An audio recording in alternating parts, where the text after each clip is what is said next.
ومشاركتنا في فرح الحبيب حمد السيدنا النبي محمد صلى الله عليه وسلم. ونشكر مركز طنطرة ومجلس طنطرة على هذه الأمسيات الجميلة بمناسبة العام الهجري الجديد.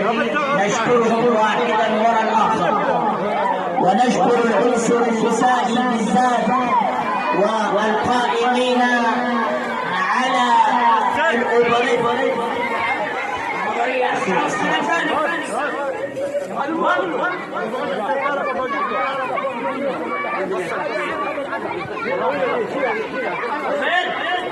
بس يا مولانا بص اشتغل يا شيخ صلاح، يا شيخ صلاح اشتغل. نشكركم جميعا على حضوركم ومشاركتنا في فرح الحبيب حمد السيدنا. في سؤال الاول اقول متى تأسست الأسرة الطنطاوية؟ من هيطلع معايا واللي هيجاوب على السؤال هياخد عظمه واحدة بس اللي هيطلع. متى تأسست الأسرة الطنطاوية؟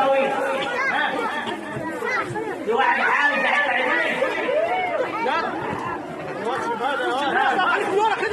العنصر النسائي. متى تأسست الأسرة الطنطاوية؟ ولا كده.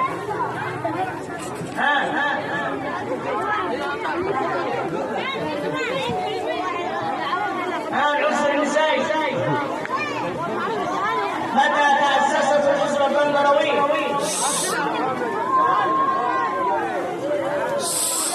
اسكتوا.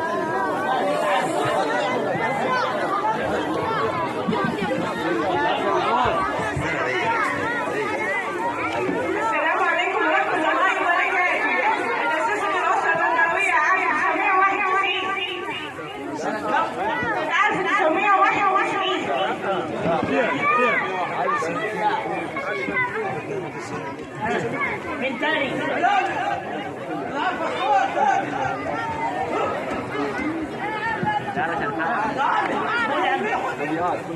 أسست الأسرة الطنطاوية عام 1932. ما كان 1835. 1875. تأسست الأسرة الطنطاوية سنة 1875 هجري. طيب الصلاة على حضرة النبي. نعم.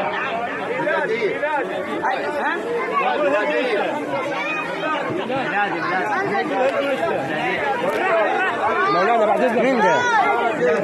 انت تأسست الأسرة الطنطاوية عام 1875 ميلادي. ميلادي.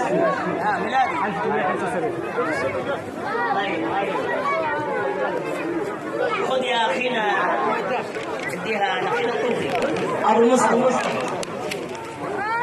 السؤال الثاني من سيقول لي بنات حضر السيدنا النبي الأربعة؟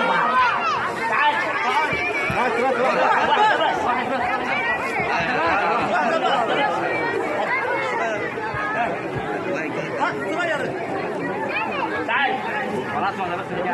أبناء سيدنا النبي صلى الله عليه وسلم السيدة زينب والسيدة أم كلثوم والسيدة فاطمة والسيدة رقية صلى الله عليه وسلم. الله أكبر. نحن المحمديون ولله الحمد. الله أكبر. نحن المحمديون ولله الحمد.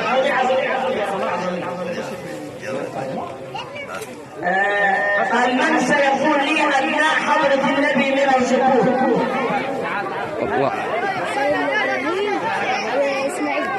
سواء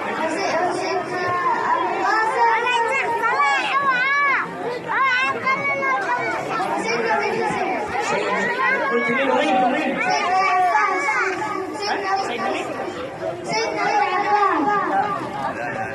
من غيره. أبناء سيدنا النبي من الذكور ثلاثة. عبد الله وإبراهيم وأبو القاسم. الله أكبر. نحن المحمديون ولله الحمد. الله أكبر. نحن المحمديون ولله الحمد. هيطلع عندنا بالدليل. توكل على الله وقول يا مساعد.